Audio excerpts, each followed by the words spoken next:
Good morning, guys. Roger at CU Scrapping in the new shop, the new temporary shop anyway.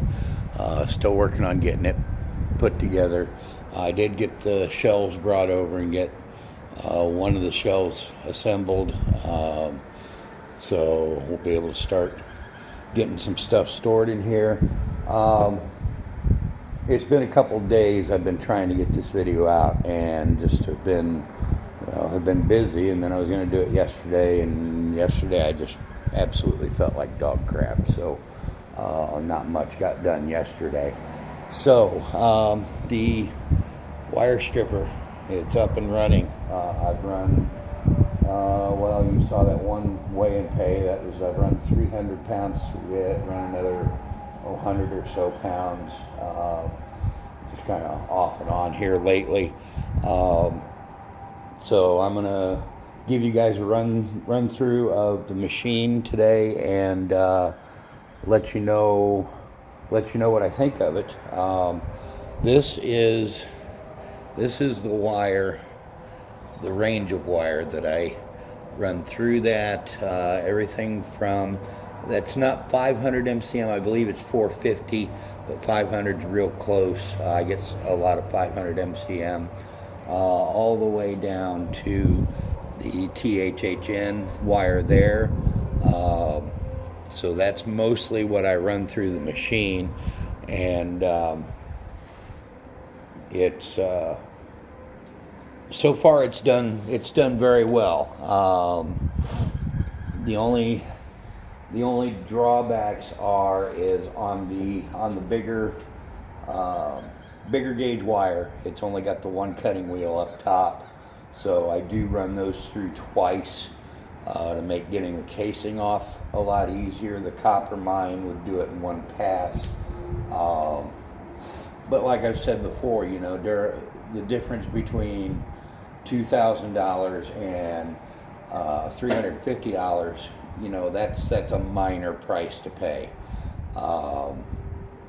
And with that savings, I'm actually looking at a hydraulic wire cutter from Vevor to cut this thicker gauge wire. I've got a set of 3-foot Greeley wire cutters, and it still takes some effort to cut this wire. So what I'm going to do here is I'm going to go grab my chair real quick, and we'll run some wire through this thing and let you guys see how it operates. So hang on just a second.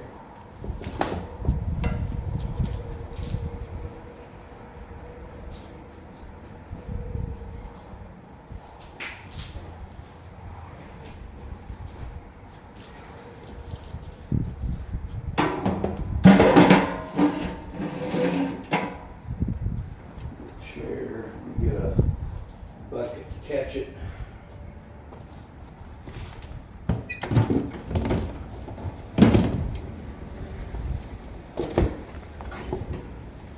So like I said, so far I'm really impressed with this machine. It's not perfect, but only minor setbacks. So one of the things I like about it is it's quiet. That's how loud it is. So it's a lot quieter than even the drill powered strip meister that I got. So when you're feeding wire through holes, you're going to want to pick a hole. You can't go by the size of the hole from the size of the wire. You've got to go a little bit bigger. I think they say the hole should be 20% bigger than the wire. So we'll feed this. This is 350. A little tight. And cut cleanly through the casing. But this stuff is this one's not bad. So we can directly pull that out, and that's all it takes.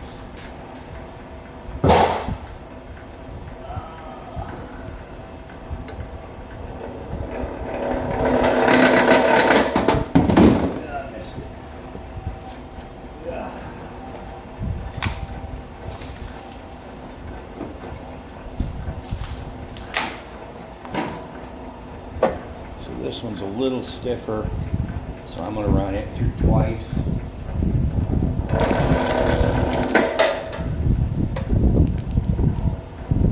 And it just peels right off. So this is a really, really quick way to get through some wire. Pick a smaller one. There's a smaller one. This is, well, I'm not sure the gauge. It's a 600 volt line. So I can, that one's a little small. I'll run it through this one.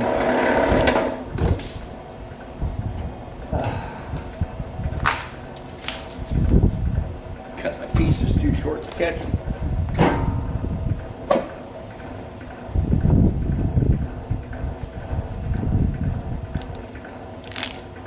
And it just strips right out.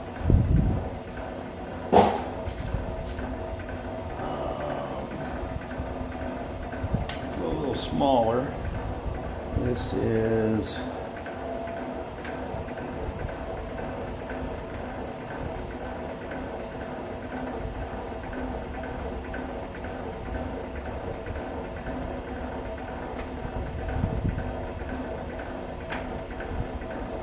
well, I'm not sure what this is.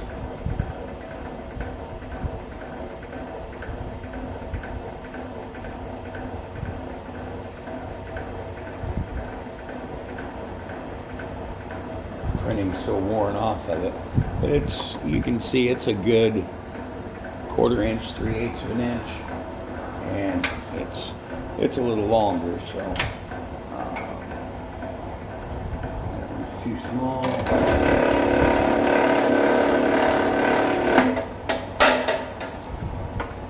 Just run it through.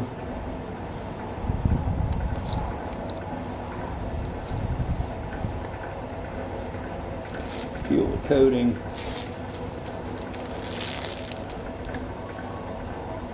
And that's all there is to it. So I'm going to sit here. I'm going to run some wire through here. I think I'm just going to run it once, let the basket back there catch it, just so you can see how quickly you can feed this thing. And let's run some wire.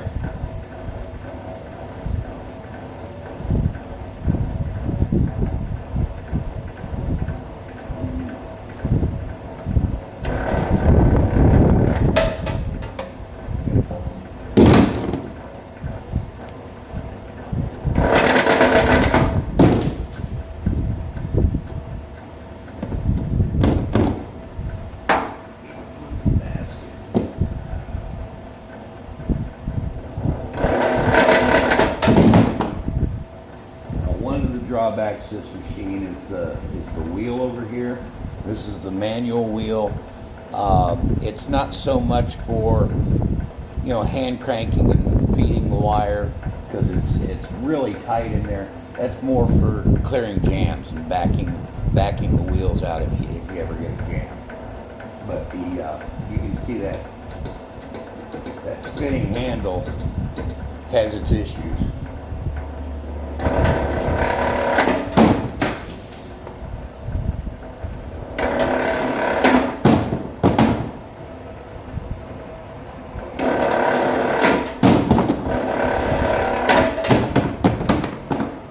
I love that satisfying thud.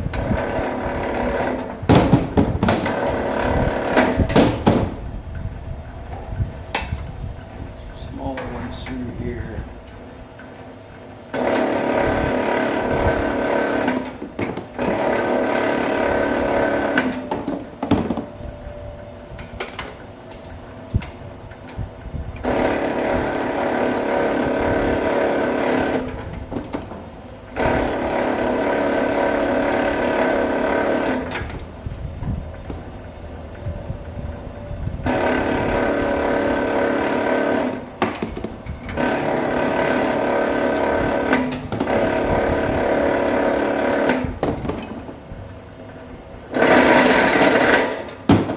Hear that chatter, you know you're a little tight, so you need to move it over to the next hole, or adjust your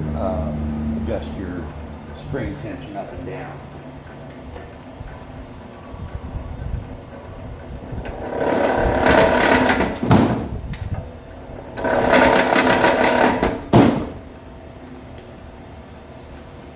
set it up a little bit.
That's all the wire I've got set up for the demonstration anyway.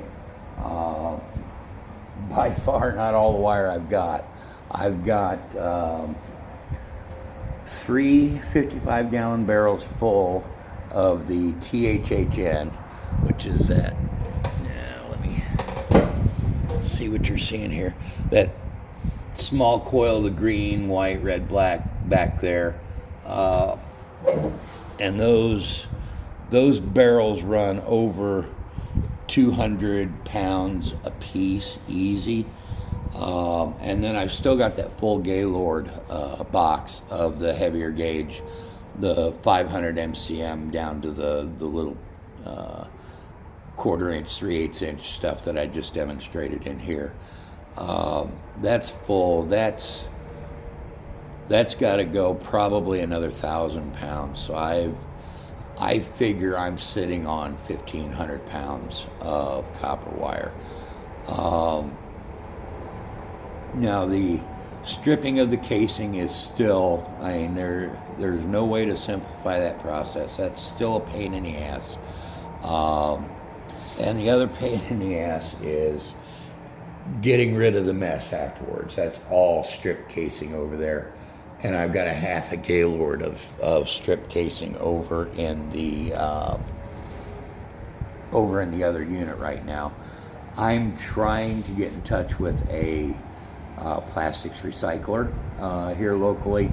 The plastic plant that I take care of, he's given me some plastic samples of stuff that they need to get recycled.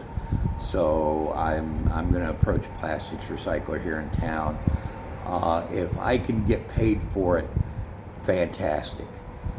But even if they can take it for free, I'll do it. It's better than paying a garbage company to come get it, and they're just going to landfill it. If they pick it up for free and get it recycled, then that's a bonus. But I know it has value. So with value, I expect value back.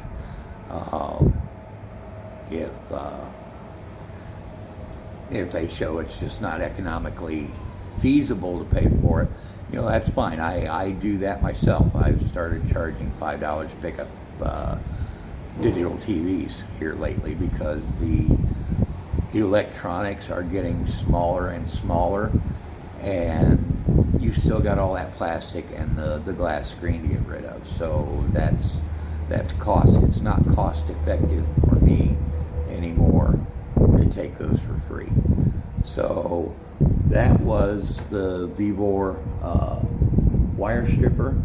That's the one that E-Waste Mike got earlier and kind of demoed a little bit. If you guys have any questions, feel free to put them in the comments. I am not a paid endorser for Vevor in any way, shape, or form. I'm not against it, Vevor. Keep me in mind. I've got more stuff that I want to get. But a rating of 1 to 10, for the money, it's a solid 8 to 9. in my book. The design is well thought out, and it does the job. I mean, you know, it's not that difficult a job to do, but I've seen some of their smaller drill-powered Vevors, smaller drill-powered units that are Vevors, quite honestly, in my opinion, are crap. The reason they're crap is that the feed wheels are knurled and not grooved.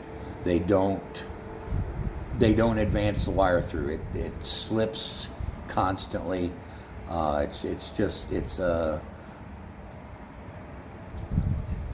It's a design flaw in my opinion.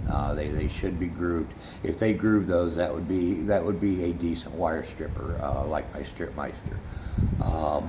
My drill powered Stripmeister is a wonderful tool. There again, you know, give it a rating. It's an 8 or 9, but it's slow. You've got to adjust for every single gauge. This way, I can run several gauges without ever having to touch or adjust the machine, and that's going to be a game changer for me. So I hope you guys have enjoyed this video. I know it's been a while since I posted one, and we'll get some wire stripped here. We'll get some more weigh and pays in, and until then, I will see you scrapping.